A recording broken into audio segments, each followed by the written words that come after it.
अस्सलाम वालेकुम दोस्तों आज 13 जुलाई को ये तख्ती लई से ते इफ्तिताह जो है ना असा आपने उसे बेटी को कराया है जी कोई तोहफा देने पे हैं एक घर दीवार दा तोहफा ते व्हील चेयर दा तोहफा एक दिता से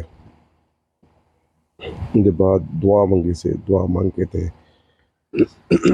दुआ मांग के फीता कट्टा से तो तोशा वंडाया से सारे बालों ਦੇ ਵਿੱਚ ਮਹੱਲੇ ਵਾਲਿਆਂ ਦੇ ਵਿੱਚ ਜਿਹੜੇ ਵੀ ਆਏ ਖੜੇ ਹਨ ਜ਼ੈਨ ਬਈ ਨੇ ਉਹ ਸਾਰਾ ਇਹ ਵੰਡਾਇਆ ਹੈ तोशा सारा वंडाया ते मार्का मैं इन लोगों को देता ना बस दिला थे इन्होंने तो बंदा पैसे लुटावे ठीक है तुसा बस इन मैंने तावन जारी रखे सो ना तो इंशाल्लाह देख सो मैं तो कम करके दिखे सा तो इंशाल्लाह सबूत दिखे सा ना ठीक है बस सिर्फ ये तावन जारी रखो ताकि इन लोगों की जो है ना असा दुनिया हासिल कर सको अल्लाह पाक तुम्हारा तावन कबूल करे वसते रहो।